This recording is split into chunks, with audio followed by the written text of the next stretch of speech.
Di tempat terang justru buram. Melihatnya lebih buram. Jadi kalau di tempat yang teduh, yang redup, dia melihatnya saya lebih jelas dok. Tapi kalau kena cahaya matahari udah saya nggak bisa lihat apa-apa gitu.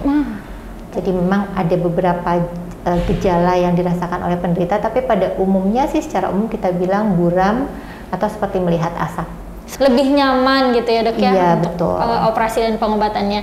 Di rumah sakit Unggul Karsa Medika udah bisa dok? Sudah dilakukan di Unggul Karsa Medika, dan kalau misalnya kita bicara vakoemulsifikasi itu pun pisaunya beda-beda yuk. Oh, iya. Ada pisau yang 2,75 mili, ada yang 2 mili, ada yang 1 mili. Nah kita di sini seringkali pakai yang 2,25 mili pisaunya.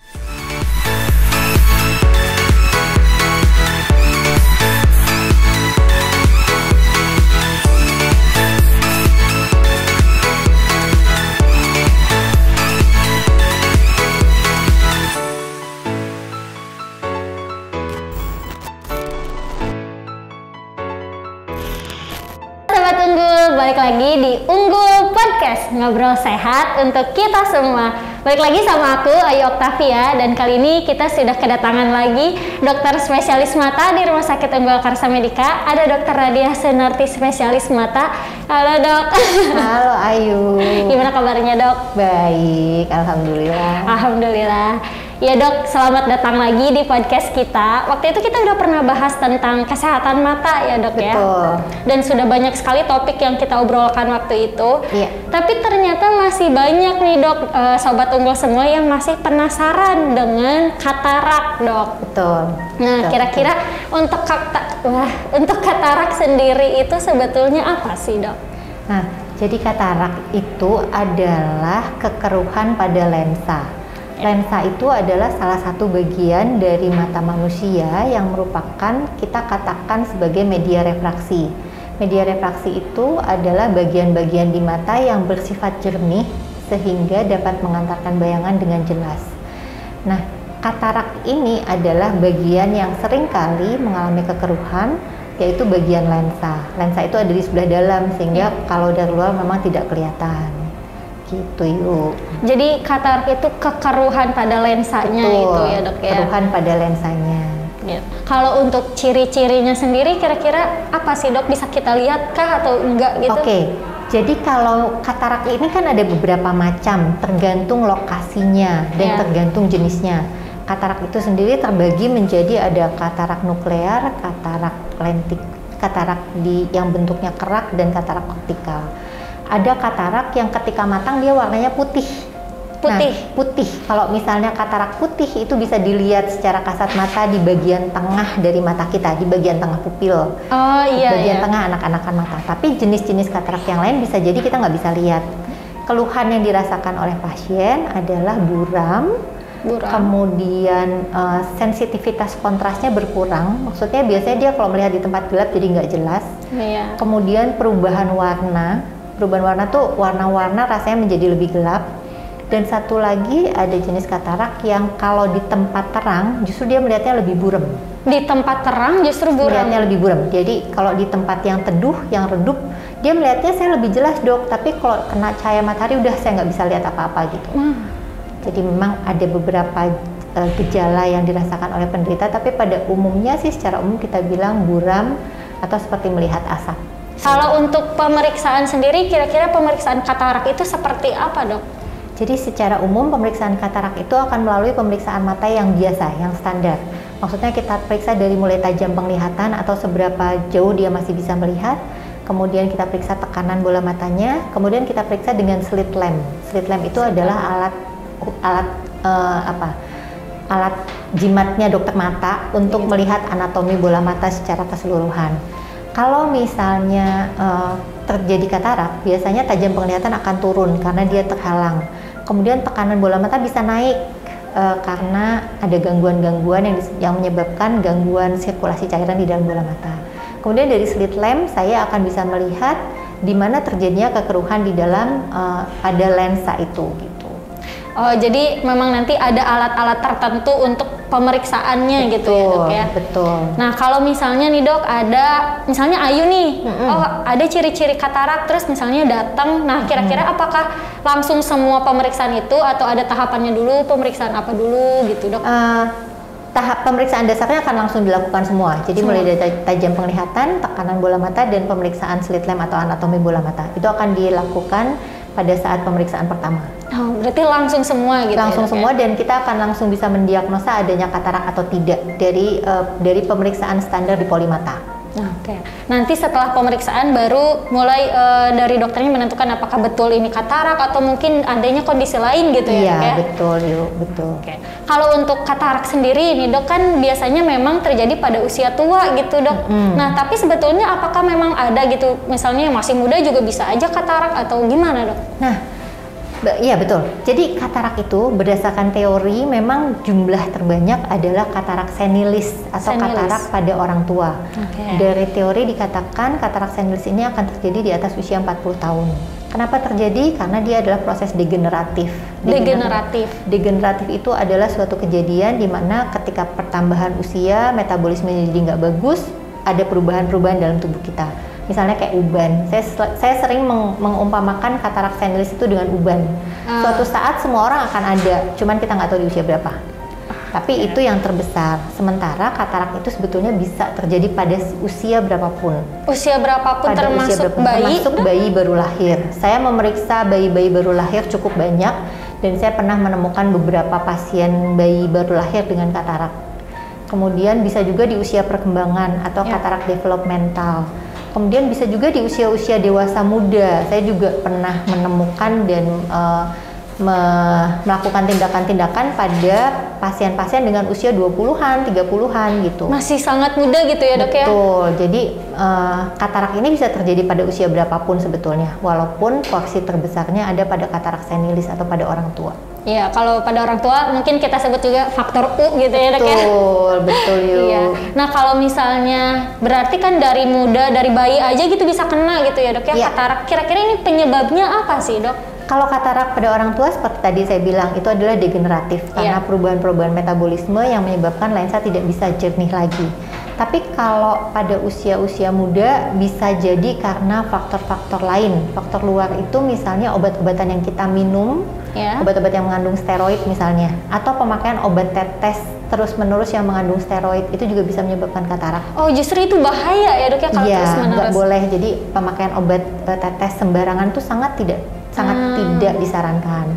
Kemudian kalau pada bayi baru lahir itu kondisi bawaan bisa genetis itu maksudnya diturunkan dari orang tua yang memang punya kelainan yang sama, atau bisa juga dia semata-mata kongenital. Jadi ketika dalam kandungan terpapar sesuatu yang menyebabkan terjadinya katarak. Misalnya jenis-jenis infeksi virus toxoplasma, cytomegalovirus, jenis-jenis virus seperti itu yang paling banyak menyebabkan katarak adalah rubella.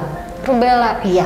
Oh, makanya ada vaksin rubella. Betul, ya Dok ya? harus vaksin rubella karena melindungi ibu-ibu hamil, melindungi anak yang sedang dikandung dari rubella yang bisa menyebabkan katarak dan faktor-faktor kelainan kongenital yang lain.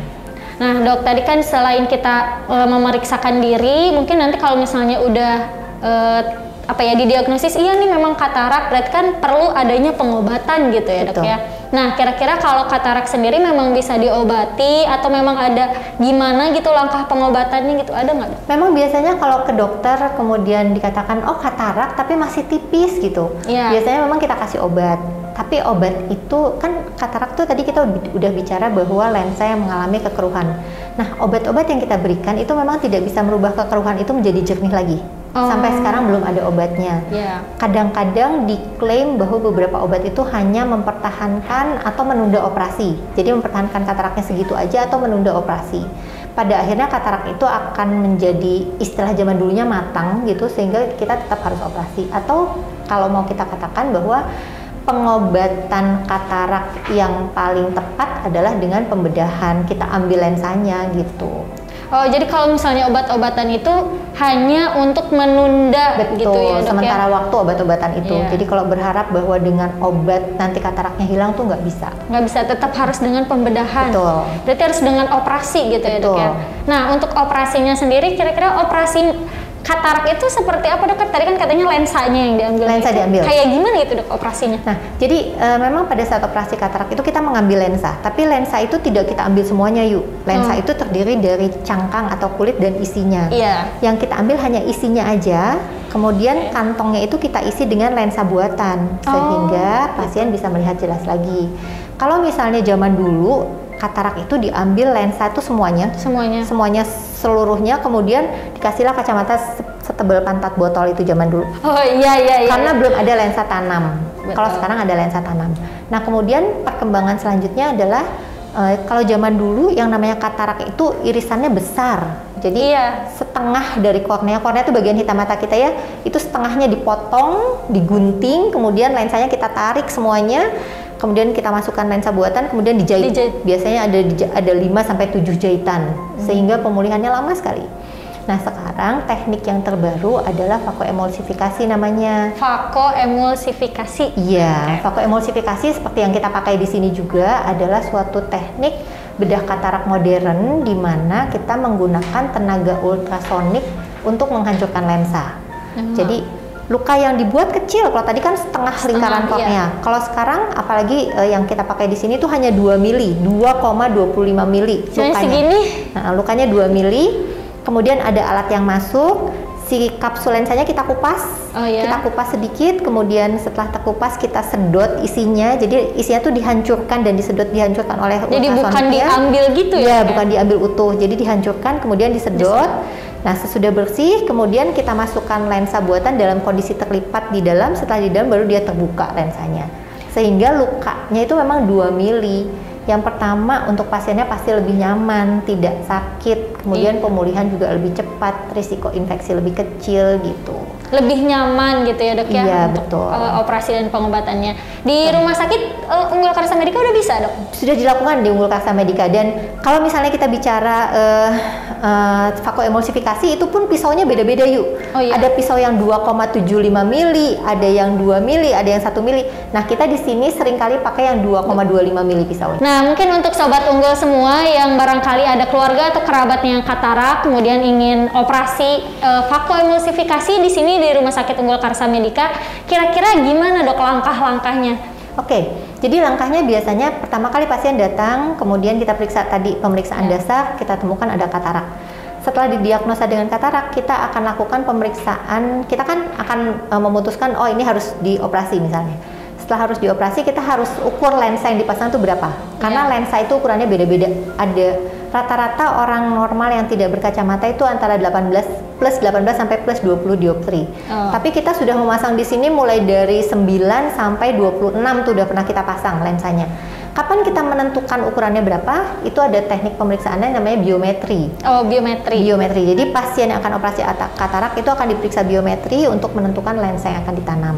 Nah kemudian kalau misalnya biometrinya sudah, lensanya kita sudah dapat, pasien akan dijadwalkan untuk operasi.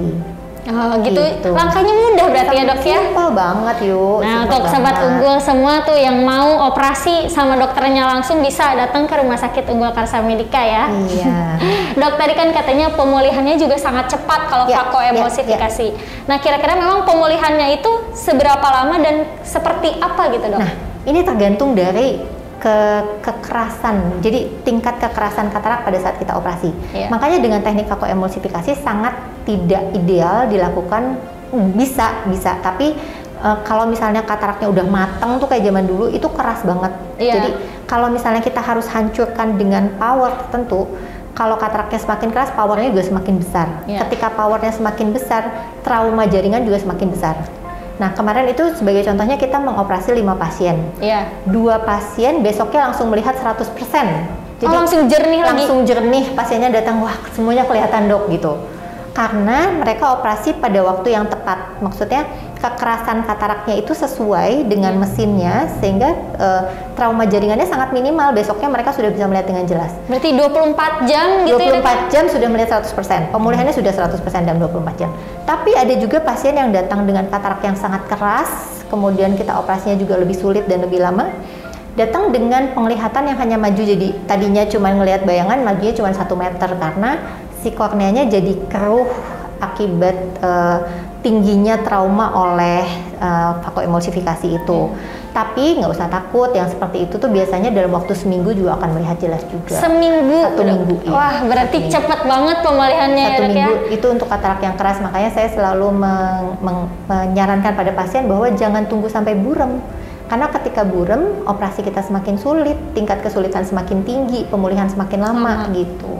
Ya, tapi jangkanya juga 1 hari sampai 7 hari berarti ya dok ya, paling lama. Betul. Nah, kalau untuk di rumah sendiri kan nanti setelah operasi gitu ya dok ya, kira-kira ada yang harus kita lakukan nggak gitu di rumah? Jadi yang harus dijaga adalah, kan itu ada luka ya, biarpun cuma 2 mili. Luka itu harus kita jaga supaya tidak terinfeksi. Yang pertama, tidak boleh kena air, karena kita tidak tahu kualitas air di rumah. Yang kedua, tidak boleh menunduk jauh. Misalnya kalau muslim itu nggak boleh ruku, sujud itu nggak boleh, karena nanti ada tekanan tinggi menyebabkan kebocoran. Kalau udah ada kebocoran, bisa ada cairan keluar, bisa ada cairan masuk juga, bisa ada bakteri ikut masuk gitu. Nah, kemudian biasanya kalau tidur harus miring ke arah yang berlawanan dari yang dioperasi. Kemudian obat-obat tetes yang dipakai, yang dikasih itu harus dipakai. Berarti kalau kayak gitu dok, tadi kan ada yang kalau misalnya matanya yang kanan, berarti tidurnya ke arah kiri. Betul. Nah, kalau operasinya dua-duanya gitu kira-kira gimana dok? Boleh. Oh, nggak boleh. Nah, operasi katarak itu selalu dilakukan satu persatu, satu mata demi satu mata. Itu adalah aturan internasional, karena apa yang paling kita takutkan dari operasi katarak adalah infeksi. Takutnya kalau 1-2 mata langsung dioperasi pada saat yang bersamaan lalu dua-duanya infeksi, mengerikan jadinya gitu. Tapi kasusnya jarang sekali sih, sampai sekarang saya di sini belum ada kasus pasien infeksi. Tapi itu kan sesuatu yang sangat kita jaga, jangan sampai operasinya bagus, sesudah itu pasiennya infeksi gitu. Gitu. Nah, kalau tadi yang perawatan di rumah itu kira-kira kita lakukan itu berapa lama dok di rumah tuh? 2 minggu. 2 minggu. Jangan kena air gitu 2 minggu ya? Jangan kena air, nggak boleh menunduk jauh. Tidurnya miring ke arah yang berlawanan, dan satu lagi sebetulnya nggak boleh kena asap-asap sih. Ini sebetulnya pengalaman ya, nggak boleh kena asap rokok yuk.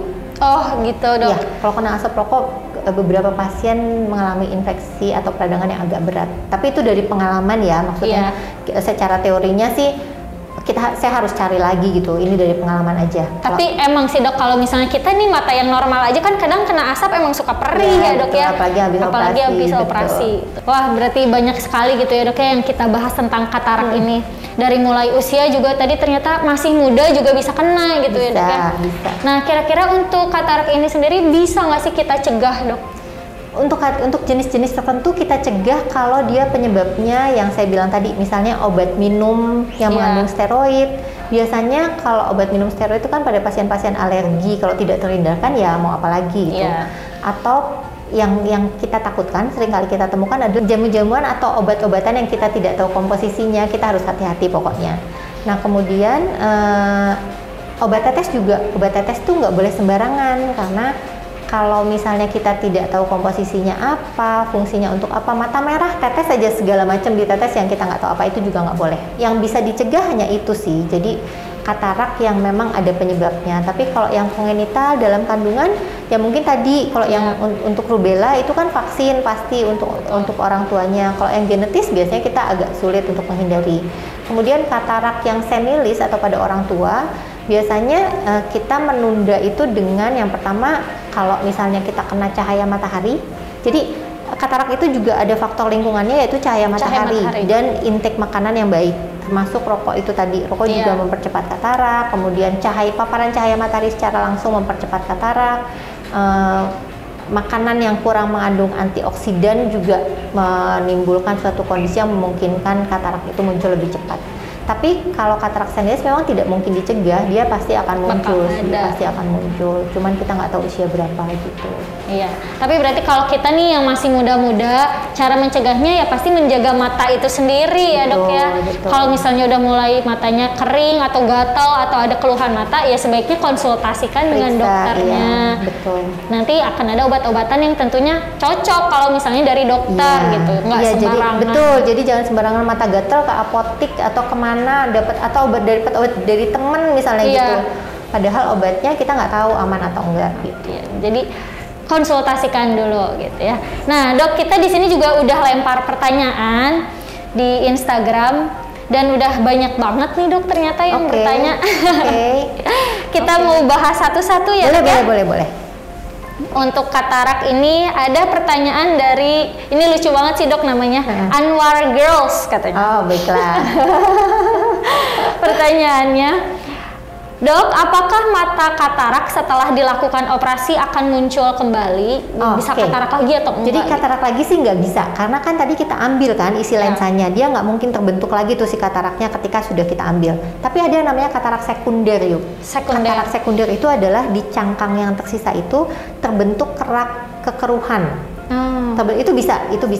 Memang tidak terjadi pada semua pasien, random dia terjadinya dan kapannya juga random. Tapi itu bisa kita atasi hanya dengan laser aja. Kita nggak masuk ke kamar bedah lagi, kita hanya laser tembak 2-3 menit selesai. Oh, jadi udah nggak perlu operasi lagi ya dok ya? Tidak operasi ulang, hanya laser aja. Operasi katarak berarti hanya satu kali seumur hidup. Iya, betul. Lagi nih dok, pertanyaannya masih dari Anwar Girls. Kalau pencegahan agar tidak mengalami katarak pada usia dini itu bagaimana? Tadi sudah dijawab. Sudah dijawab ya. Kemudian terlebih lagi bagi ibu hamil, apakah ada pencegahan khusus agar bayi tidak mengalami katarak? Nah, itu tadi. Jadi ibu hamilnya sendiri harus sudah vaksin rubella. Kemudian orang-orang sekitarnya juga sebaiknya vaksin. Kemudian yang lain-lain sih nggak ada ya. Kalau ibu hamil yang mungkin harus periksa torchnya itu komponen torchnya dia harus periksa gitu. Kalau untuk ibu hamil karena memang ada yang bisa dicegah, ada yang enggak sih kalau pada bayi baru lahir itu. Ya, berarti vaksin rubella dan pemeriksaan ya dok ya. Lanjut dok, ini ada dari @nurasid. Apakah katarak dapat diturunkan? Tadi juga kan kalau misalnya ibunya katarak bisa. Saya pernah ketemu satu keluarga yang semuanya katarak di usia muda. Semuanya dok. Jadi si ibunya, kalau nggak salah ibunya itu katarak, kemudian waktu zaman dulu ibunya tuh masih belum operasi gitu kan, sehingga penglihatannya sangat terbatas. Ternyata ketika dia punya anaknya tiga-tiganya katarak yuk. Bisa aja. Jadi semuanya gitu ya dok ya diturunkan bisa. Nah, untuk sobat unggul @nurasid bisa berarti diturunkan. Ada lagi dok, ini dari @winniwulan. Dok, apakah penyembuhan mata katarak harus dilakukan secara operasi atau bisa dengan yang lain, contohnya terapi? Memang ada terapinya atau bagaimana? Nggak ada, kayak yang saya bilang tadi kan, yang kita bahas tadi, penyembuhan atau pengobatan katarak itu memang tuntasnya dengan operasi, tinggal kapan harus operasinya aja. Iya, jadi kalau terapi itu nggak ada ya dok ya? Tidak menghilangkan kekeruhannya. Kalau kita bicara bahwa katarak itu adalah lensa yang keruh, obat-obatan tidak bisa menghilangkan kekeruhannya. Nah, itu dia. Dan ini juga sebetulnya pertanyaannya sudah dijawab tadi dalam penjelasan kita dok, tapi masih ayo tanyakan lagi aja ya dok ya. Terus kalau misalnya mata katarak kalau udah sembuh apa bakal kembali normal? Tuh dok, tadi kan itu kita ukur dengan biometri itu tadi. Jadi kalau pengertiannya kembali normal itu adalah penglihatannya jelas lagi. Target kita untuk operasi kan itu. Maksudnya lensa yang keruh atau penglihatan yang buram itu kita perbaiki dengan pembedahan sehingga lensa yang keruh diambil diganti dengan lensa buatan dengan ukuran yang sesuai sehingga dapat melihat jelas lagi. Tapi ada keterbatasannya yuk. Jadi biometri yang kita ukur itu dia akurasinya kan tidak 100%. Ada beberapa faktor yang mempengaruhi. Ada yang bilang akurasinya tuh antara 67 sampai 70 sekian persen gitu. Sehingga ada 70% pasien yang setelah operasi tajam penglihatannya seperti yang kita harapkan, tapi ada juga yang meleset sedikit-sedikit karena itu memang pengukuran dengan mesin dan dikatakan bahwa akurasinya segitu. Gitu. Tapi pasiennya akan melihat jelas lagi. Target kita normal lagi tuh berarti melihat jelas lagi. Gitu. Nah, itu dia pertanyaan-pertanyaan dari netizen, dari sobat unggul semua yang dijawab langsung sama dokter spesialis mata kita di sini. Nah, dok, berarti kan tadi banyak sekali gitu ya dok ya yang kita bahas tentang katarak ini.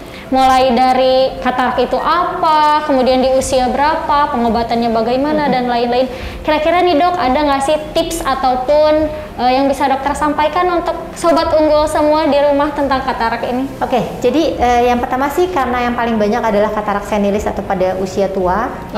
Untuk di atas usia 40 tahun sebaiknya cek mata 1 tahun sekali. Karena bukan cuma katarak yang akan kita periksa, tapi juga ada beberapa hal yang lain. Kemudian kalau ada sobat unggul di rumah yang orang tuanya di rumah mengeluh buram, segera diperiksakan gitu. Kemudian kalau saya sih sebetulnya menyarankan bahwa bayi baru lahir itu diperiksa matanya. Diperiksa matanya, karena balik lagi kita nggak tahu nih si baby sehat atau enggak matanya, dia kan nggak bisa bilang mataku buram gitu kan. Baby kan nggak bisa ngomong kayak gitu kan. Kalau saya secara pribadi mengatakan bahwa bayi baru lahir periksa deh matanya gitu.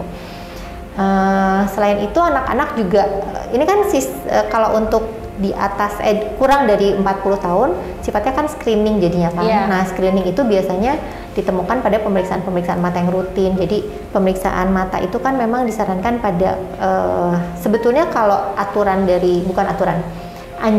dari American Academy of Ophthalmology itu pemeriksaan mata awal itu adalah usia prasekolah sekitar 5 tahun. Nah setelah 5 tahun, dan saran saya juga balik lagi 5 tahun tuh periksa deh mata anak-anak. Setelah itu nanti kita akan atur kapan pemeriksaan ulangnya gitu. Karena kalau enggak ya si anak juga nggak ngerti kan nih mata saya kena bahkan anak tuh nggak akan bilang kok mata saya buram setelah usia 5 tahun pun, bukan cuma bayi. Jadi periksa, karena kalau nggak diperiksa kita nggak tahu apa yang terjadi gitu. Intinya pemeriksaan berarti ya, Dok, ya? Rajin periksa deh pokoknya. 40 tahun setahun sekali, bayi baru lahir, kemudian anak mulai dari 5 tahun. Seru banget obrolan kita kali ini tentang katarak ya, Dok ya. Untuk sahabat unggul semua, saya harap di sini kita semua sudah mulai mengerti dan udah nggak penasaran lagi tentang apa itu katarak. Untuk sahabat unggul semua yang mungkin masih penasaran dengan Dokter Radiah, kira-kira mau bahas apa lagi nanti di podcast-podcast selanjutnya, boleh komen di bawah ini, dan jangan lupa untuk like, komen, juga subscribe, karena subscribe itu gratis. Sekali lagi subscribe. Untuk Dokter Radiah, terima kasih banyak. Sama-sama, Dokter. Ayu. Kita nanti bakal ngobrol-ngobrol lagi, Dok, di podcast selanjutnya. Boleh. Nah, untuk sahabat unggul semua yang mau request kita mau bahas apa lagi, boleh komen di bawah atau ke Instagram kita ya. Terima kasih untuk sahabat unggul semua yang sudah menyaksikan podcast ini. Dokter juga terima kasih banyak. Sama-sama, Ayu. Semangat puasanya ya, Dok ya. Insya Allah. Untuk sahabat unggul semua juga semangat puasanya. Semoga kita semua mendapatkan keberkahan dalam puasa kita kali ini. Amin. Dokter terima kasih banyak. Iya, sama-sama Ayu. Sampai jumpa di podcast kita selanjutnya, masih di Unggul Podcast, ngobrol sehat untuk kita semua. Dadah. Terima kasih sudah menonton.